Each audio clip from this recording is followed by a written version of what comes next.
नमस्कार दोस्तों, इस वीडियो में हम आपके लिए सामान्य विज्ञान के वैसे महत्वपूर्ण प्रश्नों को लेकर आए हैं जो रेलवे की सभी तरह की परीक्षाओं के लिए काफ़ी महत्वपूर्ण है। आप इस चैनल को ज़रूर से ज़रूर सब्सक्राइब कर लें ताकि प्रत्येक वीडियो आप तक पहुंचती रहे। पहला प्रश्न है, नीचे दिए गए वर्गीकरणों में से कौन सा परमाणु द्रव्यमानों के आधार पर था? तो इसका सही ऑप्शन हो जाएगा दोस्तों सी। इसमें सी नंबर में जो जितने भी नाम दिए गए हैं इनके द्वारा बनाया गया आवर्त सारणी परमाणु द्रव्यमानों के आधार पर था। इस प्रश्न का मतलब ही यही है कि निम्नलिखित में से कौन परमाणु द्रव्यमानों के आधार पर आवर्त सारणी को बनाए थे? तो सही ऑप्शन हो जाएगा सी। इसकी व्याख्या देखें तो डोबरेनर, न्यूलैंड्स एंड मेंडलीव की आवर्त सारणी में तत्वों के वर्गीकरण का आधार परमाणु द्रव्यमान अथवा परमाणु भार के आधार पर था। वहीं मोसले ने तत्वों के वर्गीकरण का आधार परमाणु क्रमांक रखा था। अगला प्रश्न है, संतृप्त हाइड्रोकार्बन को कहा जाता है, क्या कहा जाता है? तो सही ऑप्शन हो जाएगा ए, एल्केन। संतृप्त हाइड्रोकार्बन को एल्केन कहा जाता है दोस्तों। इसकी व्याख्या देखें, जिन हाइड्रोकार्बनों की संयोजकताएं एक सहसंयोजी आबंधन द्वारा संतुष्ट होती हो उन्हें संतृप्त हाइड्रोकार्बन या अल्केन कहते हैं। इसका सामान्य सूत्र CnH2n+2 होता है। अगला प्रश्न है, सही मिलान करना है दोस्तों। जिंक धातु का कलर हो जाएगा ग्रे, सेकंड से मैच करेगा। बी का हो जाएगा तीसरा, सल्फर डाइऑक्साइड गैस की गंध पुंगेंट के साथ मैच करेगा। और सी का हो जाएगा पहला। इसकी व्याख्या में सही मिलान दिया गया है, आप इसे देख लें। अगला प्रश्न है, निम्नलिखित में से किस वैज्ञानिक ने सुझाव दिया था कि तत्वों के प्रतीकों का निर्माण तत्व के नाम के एक या दो अक्षरों से किया जा सकता है? तो यह सुझाव दिया था बर्जीलियस ने। इसकी व्याख्या देखें तो स्वीडन के रसायन शास्त्री जॉन्स जैकब बर्जीलियस ने तत्वों के प्रतीकों हेतु जो सुझाव दिया था उसके अनुसार तत्वों के प्रतीकों का निर्माण उनके नाम के एक या दो अक्षर को लेकर किया जा सकता है, जैसे कार्बन के लिए सी, ऑक्सीजन के लिए O और हीलियम के लिए He। इसी प्रकार अगला प्रश्न है, हीलियम और आर्गन में क्या समानता है? हीलियम और आर्गन में समानता यह है कि दोनों के बाहरी कक्ष में इलेक्ट्रॉनों की संख्या पूर्ण होती है। तो इसका सही ऑप्शन हो जाएगा बी, दोनों का बाह्यतम कोश पूर्णतः भरा होता है। इसकी व्याख्या देखें तो हीलियम और आर्गन दोनों अक्रिय गैस हैं जो न्यूलैंड के अष्टक नियम का पालन करती है। इनके बाहरी कक्ष में सदैव पूर्णतः भरा होता है। यही इसके दोनों के बीच समानता है दोस्तों। अगला प्रश्न है, आवर्त सारणी के साथ आधुनिक आवर्त सारणी के साथ किसका नाम जुड़ा हुआ है? अर्थात आधुनिक आवर्त सारणी किनके द्वारा बनाया गया था? तो इसका सही ऑप्शन हो जाएगा डी, H.J. मोसले। इसकी व्याख्या आप देख सकते हैं। अगला प्रश्न है, निम्नलिखित में से कौन सा विभिन्न रूपों में मौजूद हो सकता है? विभिन्न रूपों में मौजूद होने का तात्पर्य यह है कि वे कौन से तत्व हैं जिनके कई अपरूप पाए जाते हैं। तो आप अच्छी तरह जानते हैं कि कार्बन होगा इसका सही आंसर, डी ऑप्शन सही है। कार्बन के कई अपरूप हैं जैसे ग्रेफाइट, हीरा इत्यादि इत्यादि। अगला प्रश्न है, इलेक्ट्रॉनिक विन्यास के संबंध में निम्न में से कौन से बिंदु सही हैं? 3 बिंदु दिए गए हैं दोस्तों, ए, बी और सी। तीनों में से कौन से बिंदु सही हैं इलेक्ट्रॉनिक विन्यास के संबंध में? यही प्रश्न पूछ रहा है। इसका पहला ए नंबर बिंदु देखते हैं, यह किसी परमाणु के कोषों में इलेक्ट्रॉनों के व्यवस्थापन है, बिल्कुल सही। बी नंबर, यह उपकोषों में इलेक्ट्रॉनों का व्यवस्थापन है, बिल्कुल सही। सी, यह किसी परमाणु के कक्षों में इलेक्ट्रॉनों का व्यवस्थापन है। बिल्कुल सही। अर्थात ए, बी और सी तीनों कथन सही हैं। अगला प्रश्न है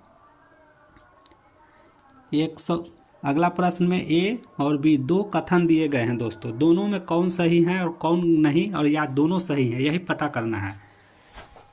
पहला कथन ए कहता है 114 तत्वों में से 22 अधातुएं हैं और अन्य अयस्क हैं। ये तो बिल्कुल ही गलत है दोस्तों। 22 धातुएं हैं और अधातुएं हैं और कई तरह के हैं, लेकिन अयस्क नहीं होते हैं। ये नंबर गलत हो जाएगा। बी का क्या कहता है? प्रत्येक अयस्क एक खनिज है। हाँ सही है, प्रत्येक खनिज एक अयस्क है। ये गलत है, प्रत्येक खनिज अयस्क नहीं हो सकता है। इसका सही ऑप्शन हो जाएगा बी, केवल बी सत्य है।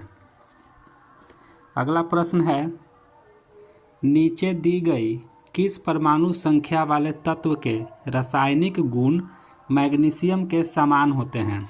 मैग्नीशियम के समान वही तत्व होंगे जो आवर्त सारणी में मैग्नीशियम वाले समूह में रहेंगे।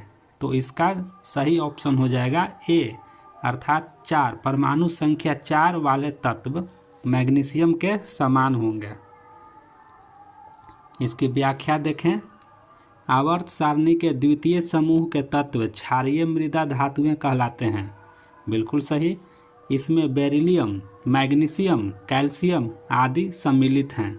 अतः परमाणु क्रमांक 4 वाले तत्व बेरिलियम के गुण अपने ही समूह के तत्व मैग्नीशियम से समानता रखता है।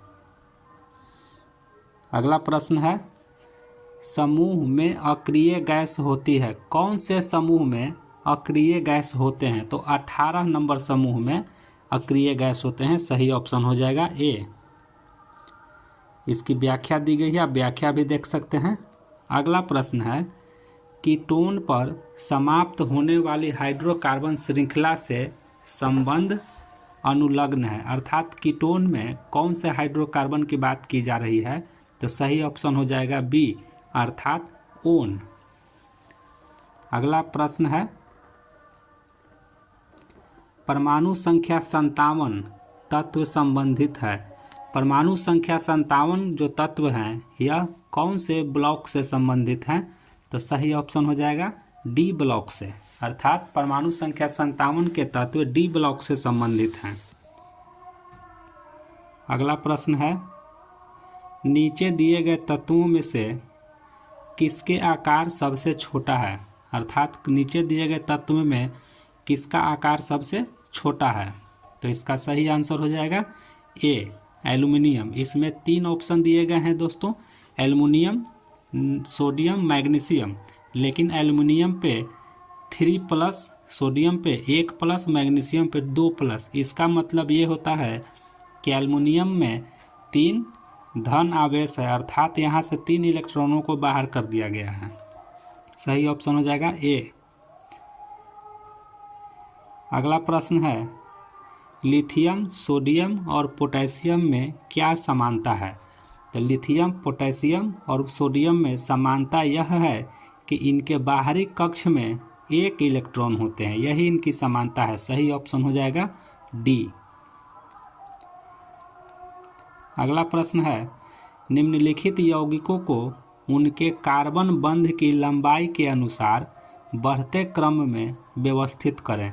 तो कार्बन बंध अर्थात कार्बन बॉन्ड की लंबाई के अनुसार बढ़ते क्रम में व्यवस्थित करना है।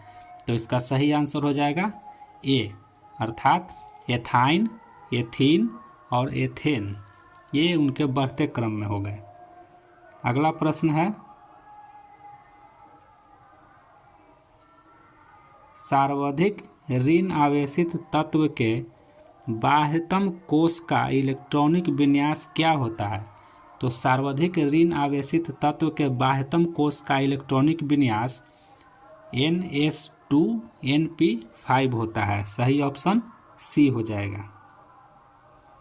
इसकी व्याख्या भी दी गई है, आप व्याख्या भी देख सकते हैं।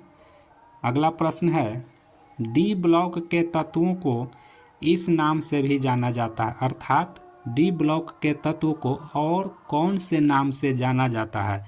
तो इसे संक्रमण तत्व के नाम से जाना जाता है? सही ऑप्शन हो जाएगा डी। डी ब्लॉक के तत्वों को ट्रांजिशन एलिमेंट भी कहा जाता है दोस्तों। अगला प्रश्न है, परमाणु का आयतन सबसे कम होता है? 4 ऑप्शन दिए गए हैं दोस्तों, सिलिकॉन, फास्फोरस, सल्फर और हीलियम।